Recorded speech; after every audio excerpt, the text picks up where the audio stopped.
What to say when you talk to yourself. Chapter 4. New discoveries.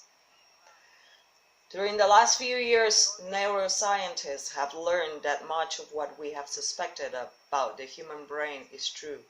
The brain operates very much like a personal computer. It is not that simple, of course. For one thing, the brain is many times more powerful and in most respects than the most powerful computers we have yet created. Even though the adult human brain weighs only about 1,600 grams, about 3 pounds, and looks more like a lump of gray cauliflower than a desktop computer, the brain functions in some important ways, much like the man-made computers which are partnered after it. In non-technical language, a computer has three basic parts: a video screen, a keyboard, and a program disk. The screen is what we use to visually display what we are programming the computer. The screen also displays the results, the words, numbers, or pictures that we want the computer to store or compute for us. The keyboard, much like a typewriter keyboard, is what we use to type the directions and information we give to the computer. And the disk in a personal computer is generally called floppy disk. 80s. It's a small sheet of magnetic recording tape on that we record the information. Whatever we record or program into the disk will stay there forever, unless someone changes it by erasing the old information and leaving it blank, or by typing in new information.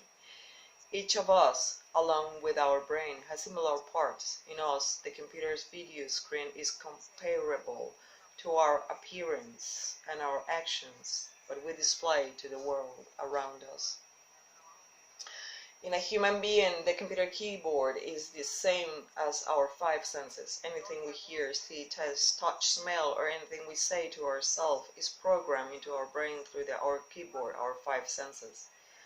A personal computer uses a floppy disk to record the programming the information which the keyboard fits to it. In the human computer, the floppy disk is our subconscious mind. Everything we experience is recorded, programmed into our subconscious minds. If we understand computers, we simplify explanations will be obvious and easy to understand. If computers are alien to you, it is important only to understand that whatever is programmed into your own personal mental computer is permanently programmed. That is, whatever programming you have received up to now is just as important and just as permanent as any program which has been punched into the most powerful man-made computers. The control center. To help simplify the complex process of how and why the programming of the human brain affects us as much as it does, let us take a quick imaginary look into the brain's central control room. This is the part of the brain where commands are received and where all the orders are hang out. The part of the brain that makes us feel good, work hard, and get things done. Or when not so well directed, it makes us slow down, fear the outcome, and stop dead still in our tracks. Imagine standing in the control center of the brain in front of a wall which is completely covered with literally tens of thousands of light switches, much like the light switches of our homes.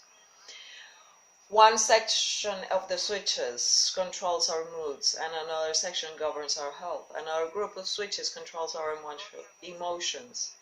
Another are planning functions, another our hopes and dreams. Another section is responsible for how we act, how we move, sit, stand, walk, look, speak, react, and respond. Everything about us, our memory, our judgment, our attitude, our fears, and our creativity, logic, and spirit is controlled by the switches in our mental control room. When any command is transmitted to the control room, the proper directions are sent to the appropriate panels of switches. Within a fraction of a second, some of those switches are turned off or turned on. Within the brain itself, a network of tens of billions of neurons and electrochemical switches called neurotransmitters telegraph messages to every part of the brain, selecting just the right section of switches, which in turn switches part of us on and part of us off.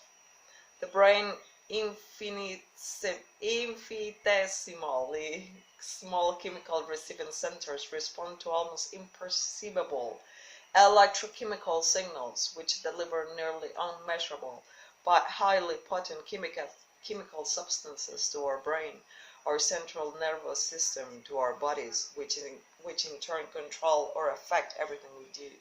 It is the brain's responsibility to take care of us. It does so by constantly monitoring our needs and directing the various parts of our systems to take the necessary action. The brain automatically responds to every one of our unconscious electrical, chemical, mental, and physical commands. Those are principally concerned with keeping us alive. The biochemical electrical impulses called thoughts. But the brain responds also automatically to another kind of command, another exceptionally compelling electrical impulse which also turns the switches in the brain on or off. Those electrical impulses, those special mental commands which direct and control us, are called thoughts.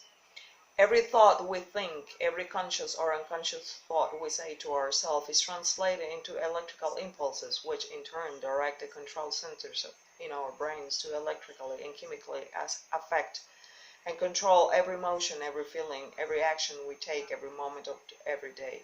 Whatever thoughts we have programmed into yourself, you have allowed others to program into you, are affecting, directing, or controlling everything about you.